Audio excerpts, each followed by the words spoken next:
Dear friends, welcome to another episode today in the military world. In this video, we'll talk about the intentions and plans of former President Trump for Ukraine in case of victory in the presidential elections. If you haven't subscribed to the channel yet, do it now and hit the notification bell so you don't miss any updates. Since the beginning of the Russian invasion of Ukraine on February 24, 2022, former President Trump has given several interviews in which he claimed to have what he called the perfect plan to end the war. Although he never provided many details about the supposed plan, it was implied by his statements that his plan would involve cutting off the supply of weapons to Ukraine, leading to the collapse of the entire combat front without weapons and ammunition from the United States.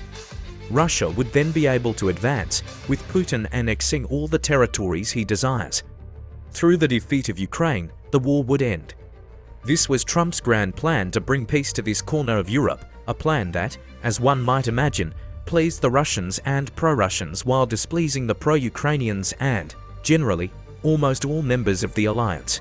The big problem is that if Putin wins in Ukraine, he will continue advancing against other countries, starting with non-NATO members like Georgia and Moldova, but inevitably reaching NATO member countries like Finland and the Baltic states, nations that share a direct border with Russia. Therefore, in the view of these leaders, ending Western support for Ukrainian defense would quickly end the war by giving victory to Putin. However, this victory would act as a catalyst for new Russian aggressions, ultimately plunging all of Europe into war. This alleged plan of Trump gained strength starting in October 2023 with the rise of Republican Congressman Mike Johnson to the position of Speaker of the Congress. As soon as Johnson took office, he announced that he would not bring to a vote in the Republican majority Congress the package of nearly $61 billion in military aid proposed by the Democrat majority Senate. This decision led to a long period of delays in the approval of this package, forcing Ukraine to ration weapons and ammunition, allowing Russia to advance in several directions, notably in the Donetsk region. As the Republican majority Congress is heavily influenced by Trump, the plan to cut military aid to Ukraine gained strength, leading many to fear that in the event of Trump's victory in the presidential elections, Ukraine would be completely abandoned by the United States, resulting in its inevitable defeat. However, as everyone knows, in April, the billion-dollar aid package was approved by Congress, with Mike Johnson radically changing his stance and speech, even saying several times that Russia is one of the main enemies of the United States and that Putin cannot win in Ukraine.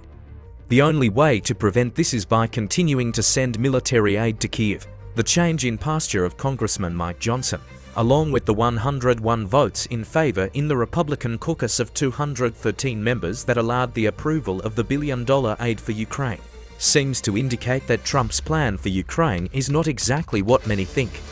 It is important to emphasize that officially Trump has no role or direct influence in the United States Congress. However, as the Republican presidential candidate and the most media-covered Republican personality, what Trump determines carries significant weight in the decisions made by other Republican politicians. Therefore, based on this, an important question arises. What are Trump's plans for Ukraine if he wins the next presidential elections in the United States? I reiterate, for now, there is still no official statement from Trump on this matter. However, given the evidence presented here, such as Mike Johnson's change in posture and the 101 Republican votes that allowed the approval of the billion-dollar package for Ukraine, Trump may ultimately have a very similar view to his Democratic rival, Joe Biden, but with one fundamental difference. While Biden does not set strict rules regarding how the aid and financial support will be repaid by Ukraine, Trump advocates that these aids and supports be provided in the form of loans with clear programs for repayment, which was indeed the way the package was approved in Congress, with Mike Johnson amending the original bill passed by the Senate and including clearer rules for the repayment of the aids and financial support offered to Kyiv. As I said, despite Trump not having an official role in Congress, what he desires and decides ultimately influences the Republican caucus. So, if the package was put to a vote, and more importantly, if almost half of the Republican caucus voted in favor of this package, it's because Trump wanted it that way. This seems to indicate that, contrary to the signals sent during the 2 years of war, Trump's and Biden's positions regarding Ukraine are very similar, only changing the form and rigor regarding how these aids will be subsequently paid by Ukraine. If this is confirmed, it will be excellent news for Kyiv and a great disappointment. Times here in the House or around the world, as we all know, and we had a disturbance here on the House floor just a bit ago. I just want to say simply what I think most people around the country understand and agree. We should only wave one flag on the House floor, and I think we know which flag that is. I said these are not normal times. They're not. The world is destabilized, and it's a tinderbox. It's a dangerous time. Three of our primary adversaries, Russia and Iran and China, are working together, and they're being aggressors around the globe. And they're a global threat to our prosperity and our security. Their advance threatens the free world, and it demands American leadership. If we turn our backs right now, the consequences could be devastating. So this afternoon, the House acted, and we sent over to the Senate, and it will be transmitted shortly, our supplemental national security legislation. And make no mistake, this is not a blank check like the Senate supplemental bill was. This is very different. Instead of taking the path of least resistance and bringing up the Senate supplemental on the House floor, or just allowing a discharge petition to pursue, which would have had the same outcome, we gave our members a voice. We gave them a chance. We gave them a better process and ultimately a much better policy. Unlike the Senate's blank check, the House legislation has a number of very important features. It provides for greater accountability over Ukraine aid. It forces an endgame strategy for the Ukraine war. It includes a loan instrument of this foreign aid to Ukraine and the Repo Act to ensure that Russian assets pay for part of the bill. And unlike the Senate's bill, the loan system itself is a House innovation and allows for much needed insight. Now remember that 80% of the Ukraine funding will go to the replenishment of American weapons and stocks and our facilities and our operations. It also includes tough measures and sanctions on Iran and Russia and China, which most of the American people understand is a necessity and a very important thing. Our process in the end ensured that each member was able to consider the individual supplemental elements on their own merits, which is exactly how the House is supposed to work. I know there are critics of the legislation. I understand that. It is not a perfect piece of legislation.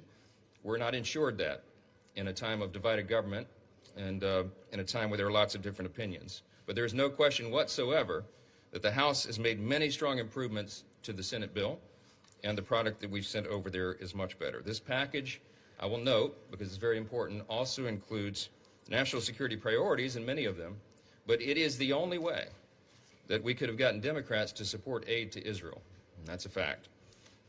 There is a lot of misinformation out there about the bill, and I just want to make one point about one issue that has been drawn a lot of attention, and that is, could any of this funding go to Hamas or to terrorist organizations or what have you? And we put safeguards in the legislation to ensure that UNRWA is not funded, the UN agency that included terrorists who participated in the October 7th attack on Israel. We've also have language that prevents it from any of the funding going to Hamas or any other bad actors. That's a very important element of oversight. Congress takes the oversight very seriously, and we will continue to keep an eye on every dollar that we are using and investing at this time. I've said it very simply. I'll say it once again. It's an old military adage, but we would rather send bullets to the conflict overseas than our own boys, our troops. And I think this is an important moment.